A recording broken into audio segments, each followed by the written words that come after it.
दाथ' गोबाव समबाबो जों मोनबाय मोननायाथ' ओमफ्राय गोसोखौ मोजाङानो मोनदों आरोना। बबेनिफ्राय मा मुं? औ आंनिया जायगायाहाय लखिमपुर डिस्ट्रिक्टनि ओमफ्राय बुरिमुरि गामिनि आरो ओमफ्राय आंना मुङा उसारानि रामसियारि ओमफ्राय आफादाव उदांस्रिमोन। आङो 30 बेचनि। बेसेबां गोबाव सम एनडिएफबि नि थाखाय खामानि मावदोंमोन? जोंथ' 2008आवनो थांनाय जादोंमोन आरोना ओमफ्राय बेनिफ्रायथ' नै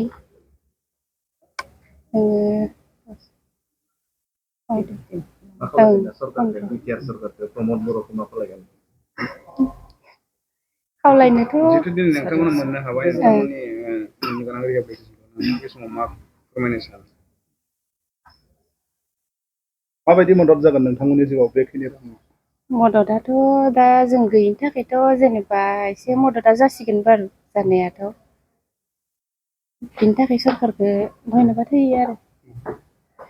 जिहेतु एनडिएफबि आव गोबाव सम खामानि मावबोबाय हादरनि आलादा रायजो बिनानै सोमावसारबोबाय बिटिआर एकर्ड जाफैबाय बेनि गेजेरजों नोंथांमोना माबायदि जाफुंसारनायखौ मोननो हादों होननानै सानो बिटिआर एकर्डनि गेजेरजों?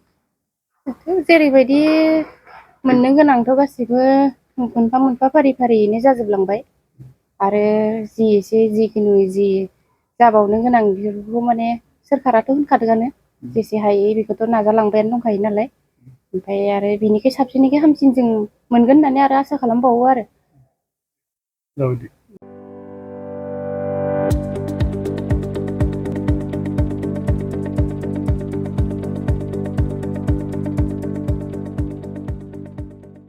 गोजोनथाव खौरां माइ सथा स्कुल एबा आंनि फिसा फरायसालिया लानानै फैदों मोनसे गोजोनथाव खौरां।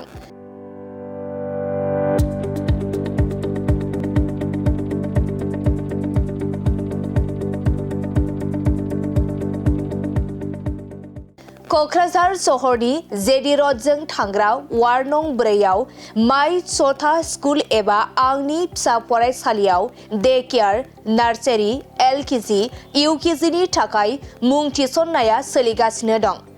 बे माइ सथा स्कुल एबा आंनि फिसा फरायसालियाव फरायसा फरायसुलिफोरनि थाखाय गोबां सुबिदाफोरबो दं।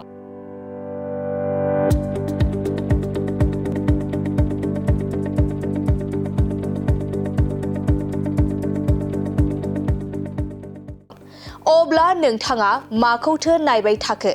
नैबे माइ सथा स्कुलाव नोंथाङा नोंथांनि उन्दै गथ'साफोरखौ मुं थिसननो थाखाय साखाफारा जादो। माइ सथा स्कुल एबा आंनि फिसा फरायसालियाव नोंथाङा थोंजोङै खौरां लानो थाखाय 8099887781 नङाब्ला 9531281982 बे मबाइल नाम्बारनि गेजेरजों खौरां लाहरनो हागोन।